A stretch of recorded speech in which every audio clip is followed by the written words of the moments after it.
He's taking off. He has gloves. He has gloves. He has gloves He has in gloves. his hands. He has gloves. Gloves and what else? The blanket. Oh my God, that is my blanket. Oh my God. Oh my God, call the police.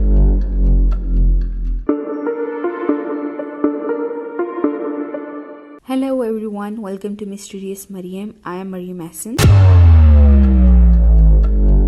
Miya Marcano was born on April 26, 2002 to Marlene Marcano and Suling Scarpiel. She had a brother, Marlene Jr. Her family was living in Pembroke Pines, Florida. Miya was very incredible and talented. She was into modeling, cheerleading, dancing, and horseback riding. She was incredibly stylish, always knew the right thing to say, and always ready to help others. Miya was 19 and was pursuing a degree in sports medicine at Valencia College, Orlando. She was all set on achieving her dreams. She was renting a house in Arden Villas apartment in Orlando and was working in the complex's leasing department as a part-timer. At the apartment complex, Miya had a co-worker, 27 years old, Armando Caballero. Armando was a maintenance guy and was attracted to Miya. Miya, however, was not interested in him, and Armando was the kind of guy who will not take no for an answer. He would constantly text her and claim his love for her. He would write in the text messages that how much he loved her and ask why she doesn't love him. These texts were pretty disturbing and indicated his unnatural obsession with Miya. He wrote in the messages that he wanted to send his life savings to her and she could use it however she wanted. Miya refused his offer, but Armando still went ahead and transferred her the money. Miya transferred those funds back to Armando. She was very uncomfortable with his behavior and expressed her concerns to a manager at the apartment complex. But allegedly, the manager was not taking the safety concerns of the employees and tenants very seriously, and apparently management at Arden Villas had a reputation for ignoring the complaints made by both tenants and employees. On September 24, 2021, Miya left the office of the Arden Villas apartment where she worked near the University of Central Florida around 5 p.m. She was observed wearing black shoes, blue jeans, a maroon Price Company shirt, black zip-up hooded jacket, and carrying a red and white purse. She was on her cell phone and was holding a yellow rose as she was walking out of the leasing office. This yellow rose was given to all female employees that day at the office. Miya was heading to her apartment as she was supposed to fly to Fort Lauderdale that night to meet her family. Hours went by and Miya's family was unable to contact her. Her phone was off, and this was a major red flag for the family. Miya would never keep her family uninformed and she would never let her phone die, so something was really wrong. The flight landed at Fort Lauderdale without Miya. She did not make it to her flight. Miya's mother called the police the same evening around 9:23 p.m. to request a wellness check for Miya at her apartment. A deputy arrived at Arden Villas' apartment around 10:02 p.m. the same time Miya's roommate arrived. She opened the apartment door for the deputy. Deputy Sheriff Samir Paulino got to Miya's room door, but the door was locked. Miya's roommate indicated that it was completely normal as Miya always locked her room whenever she had to go out. Deputy Samir went to the back side of the apartment and found back window open. He entered the room. Miya was obviously not inside. Her teddy was laying at the floor of her cupboard, about which Miya's roommate claimed she would not have left without under normal circumstances. There was a muddy footprint at the room carpet, broken jewelry at the floor, and a bloody pillow. Despite all of this, Deputy Sheriff Samir ruled these conditions normal and did not inform his seniors about out-of-the-ordinary things in Miya's room, including small bookshelf which was placed under her door handle to prevent it from opening, and left the apartment. This was a welfare check and he was not supposed to leave until he made sure that Miya was safe and sound, but still he left to respond to other emergencies. Miya just wasn't a priority for him. Miya's family dropped everything and arrived at Arden Villas. Deputy Sheriff Samir was called again at Miya's apartment, where family informed him that they have found a fingerprint at the back window of Miya's room. He refused to pick up those fingerprints. Miya's family tried to convince him that everything in Miya's room was out of the ordinary and something was definitely wrong. He told them that if Miya does not come back till Tuesday, ring us back. The family called 911 third time and Deputy Sheriff Samir responded confronted the scene again. The family took him into Mia's room and pointed out a yellow box cutter that was under a blue throw rug next to the bed. The box cutter was examined and found not to have any obvious signs of blood. Deputy Sheriff took a photo of the box cutter and collected it for submission into the evidence. The family also pointed out how the bed frame had been moved over slightly from its original position due to the indentation on the carpet from bedpost being visible now. Mia's family indicated that they had received rubber gloves from the security guard and had gone through her room and the apartment looking for evidence related to her disappearance. At 1:36 a.m. on September 25th, more than 7 hours after Miya Marcano was last seen, Miya was finally entered as a missing person into the police system on family's insistence. Deputy Sheriff Sameer finally started early investigation when he was informed about a guy in Silverford Fusion. He was Armando Caballero. Armando was there at the scene at 3:50 in the morning. He approached Mia's aunt, Simone Westmas, and asked if she was looking for Miya. She said yes, to which he claimed, "I heard you are looking for me." This was a major red flag. A man showed up there at around 4 o'clock in the morning, supposing Mia's family was looking for him. Mia's family was already aware of Armando's advances on Miya. Deputy Sameer asked Armando what was going on, and Armando stated he was currently on the phone with a female co-worker whom Armando was referring as Tati, who informed him that Miya was missing, which was his reason for the response to the apartment complex at that time. Armando indicated that he and Miya were just friends and understood the accusations that the family was making against him regarding his past interest in Miya. As of right now, you have sent obsessive texts to Miya. We have all seen the text. You talked about giving her your life savings. You cash out her money, and you claim that you weren't in touch. Who told her gave it's her on life text. savings? I never As a said matter of that. fact, we're going to get a police report to pull your phone records if that's the case. What you have to do? There's evidence of obsession, you're fascinated with It's me. not only from my side, so don't try to make this. No like one, I'm a no one's stalker. saying that. It takes She's not here to defend herself right now, obviously so we gotta she's talk to missing. you. So we're talking to And you I who've been going completely back and respect forth that. I on understand text. that. That is your family. Right. But until we figure out what's going on, just don't beat me up. Nobody one's ain't beating beating you you up. If I'm guilty, why But you would I put come yourself in the middle right here. You brought yourself over here. Because we're concerned. You're concerned. Why weren't you concerned hours ago? I just found out. All right, cool, no problem. So In how the did, first few how did hours, Tati find out? We didn't think it was serious. I don't even know how Tati found out. Somebody's She told me missing and you don't think it's serious. Someone maybe they that hanging out. They got this place right here. They go downtown. I don't know. Maybe her phone's off. I don't know what she did. You know? While speaking with family, Deputy Sheriff was informed that security had checked on a door leading to the maintenance office that is connected to the leasing office and heard a noise inside. The family requested to have this area searched to make sure Miya was not inside. Deputy Sheriff checked with Armando to see if he could access the area where security heard the noise. Armando indicated he does have keys to the building as part of his duties for being the on-call maintenance employee. Armando escorted Deputy Sheriff and security officer to the maintenance building and provided access to the entire building. After finding no evidence related to the disappearance, they exited the building. Deputy Sheriff Sameer Paulino cleared Armando to leave the apartment complex. He told the family that there was no basis to detain Armando and they couldn't work on a hunch. The family was appalled by that comment, but Mia's family was convinced that Armando was a person of interest. They were determined to make the police realize their oversight.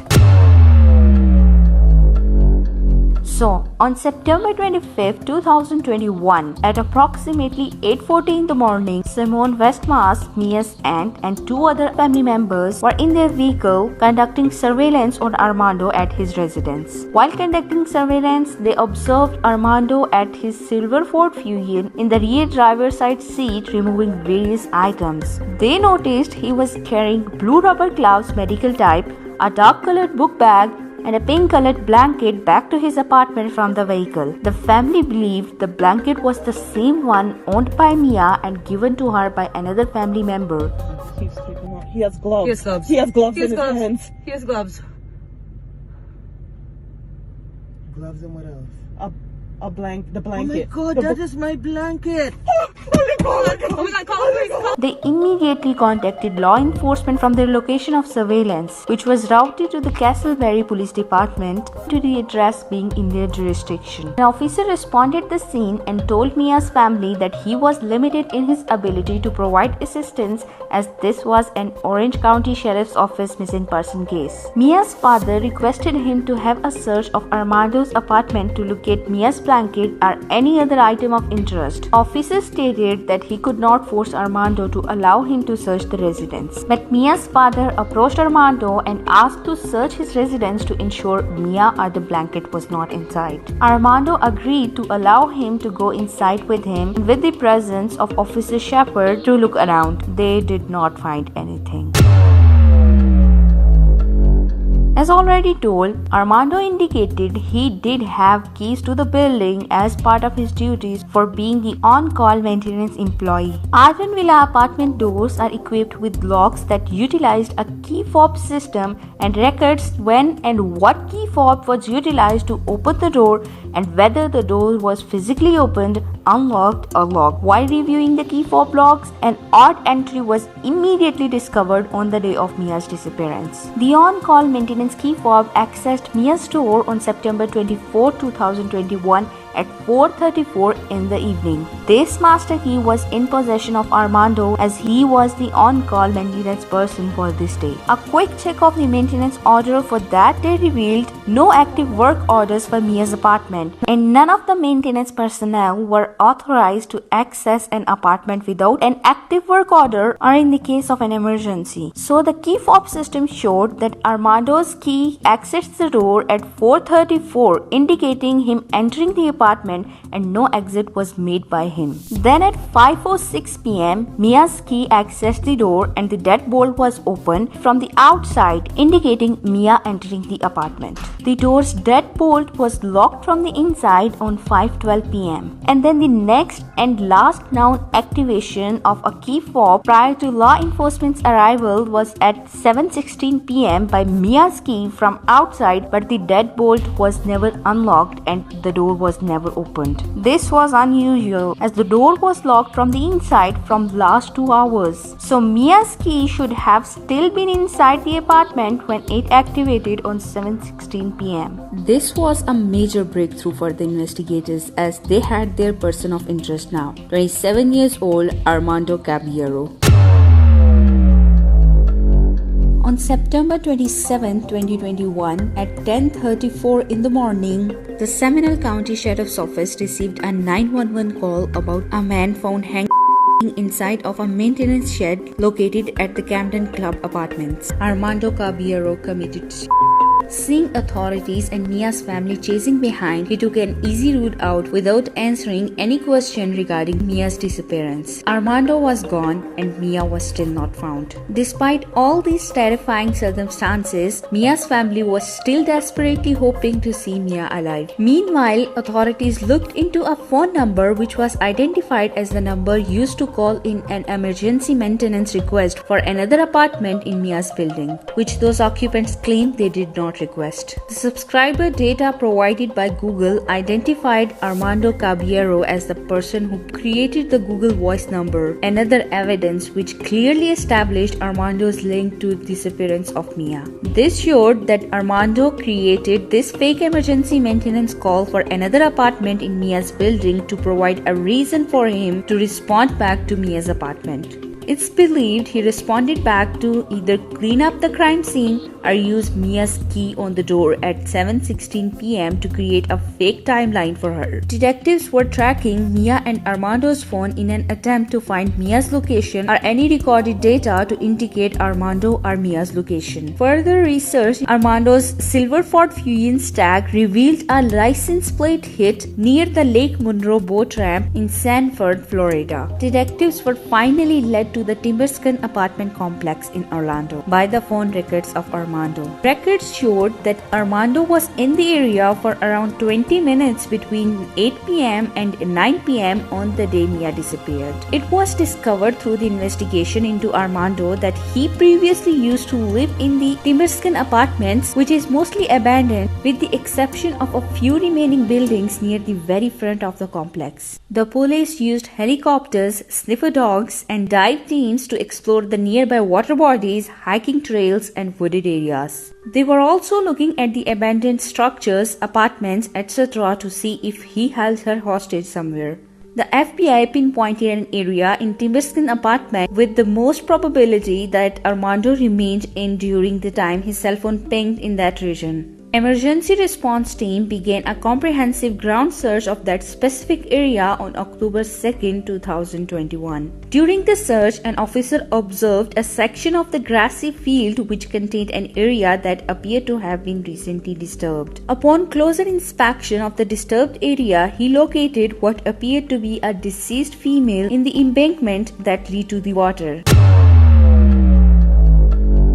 After an 8-day search that spanned 3 counties and hundreds of officials, Miya Marcano was found deceased on October 2, 2021. Miya was found bound with black duct tape on her feet and hands, and her mouth was also covered with tape. She was wearing jeans, bra, and a robe. Her purse was found nearby containing the shirt she was last seen wearing. Her wallet containing Miya Marcano's driver's license inside. Orange County Sheriff John Minas said there was no indication of sexual assault on Miya when she was found. Dr. Joshua Stephanie of the Medical Examiner's Office conducted an autopsy on October 3, 2021. Dr. Stephanie said, "In my opinion, the manner in which she was found, with multiple restraints and her disposition in an abandoned area of an apartment complex, indicate some type of assault, but because of the lack of any identifiable soft tissue due to advanced decomposition, the cause of death is the result of homicide by undetermined means. The manner of death is homicide."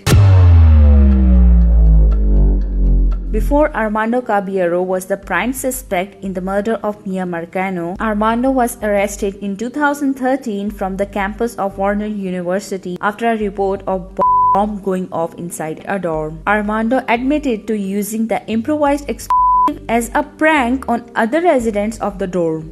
No one was injured. He was also accused of smashing the bedroom window of another woman in March of 2021 when a 23-year-old woman reported Armando to police after her bedroom window was smashed with a 5-pound gym weight shortly before midnight on March 17th. Armando was working as a maintenance worker of her apartment complex. She turned down his romantic advances. The woman reportedly told authorities she believed Armando was responsible for the attack because he felt rejected. But the case was closed with no charges due to the lack of evidence connecting him to the crime. Just weeks after the discovery of Miya's body, her family filed a wrongful death lawsuit against Arden Villas. According to the lawsuit, they did not do enough to protect their daughter. According to them, the only way that Armando was able to get in the Miya's apartment was through the unfettered access that he had that was given to him by the Arden Villas. The lawsuit also claimed that they did not do a more thorough background check on Armando, claiming if they had, the complex would have found out that a female resident from his previous job had also raised concerns about him. According to Orange County Sheriff's Office, Deputy Samir Paulino received a 150-hour unpaid suspension for unsatisfactory performance because he did not follow proper procedure when he went to investigate Miya's apartment after her family reported her missing and failed to report certain details to his supervisor, such as blood being found on the pillow in Miya's room or jewelry being found broken and bent on the floor. Due to these errors, Miya was identified as a voluntary missing person instead of a missing endangered person, and thus failed to notify detectives from the Criminal Investigations Division. And he also cleared Armando to leave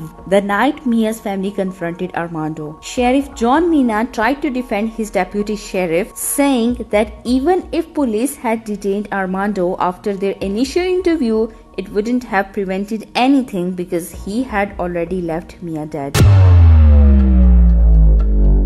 Miya's family started a campaign for Miya's law. They established Miya Marcano Foundation. Miya's law aims to enforce a number of safety measures, requiring landlords to do background screenings, including national screenings for domestic violence and sex offender registry. Apartment and maintenance staff is required to give a 24-hour notice before using a master key to enter a tenant's unit and to maintain a key log with details on who has access and when it's used. Miya's law was passed on July 11, 2022. It's so sad that family had to fight so much to make police do their job. Women who say no many times face such consequences, with death being one of the primary outcomes. People working on Miya's case, for most of them, Miya just wasn't a priority. The family had to do everything on their own, from collecting clues to pushing the police to do their work. Yes, police conducted a thorough search for Miya with every resource. But if the officers had been more proactive, they could have detained Armando and gotten some well-deserved answers and justice. In the end, Armando took an easy way out with no consequences or accountability. It simply isn't fair to Miya and her family. Well, it's a wrap for today's case. Drop a like if you liked the video and don't forget to subscribe, and I will see you in the next video. Bye.